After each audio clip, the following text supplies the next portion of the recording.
પાવાગઢ ખાતે જૈન તીર્થંકરોની હજારો વર્ષથી પ્રતિમાઓ સ્થાપિત કરવામાં આવેલી હતી. આ પ્રતિમાઓ ઐતિહાસિક પ્રતિમાઓ છે. આ પ્રતિમાઓને પૂજન કરવામાં આવતું હતું અને ખૂબ જ મોટી સંખ્યામાં લોકોની આસ્થા આ પ્રતિમાઓ જોડે જોડાયેલી હતી. તીર્થંકરોની આ પ્રતિમા કોઈ બી ટ્રસ્ટને ડિમોલિશન કે તોડવાની પરવાનગી ના જ હોઈ શકે.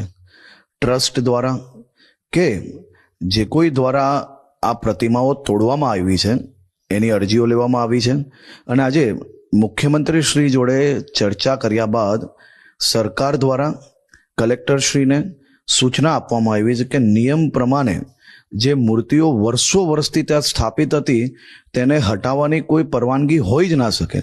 એ મૂર્તિઓ જ્યાં હતી, જે દાદરો પાસે હતી, તે જ જગ્યા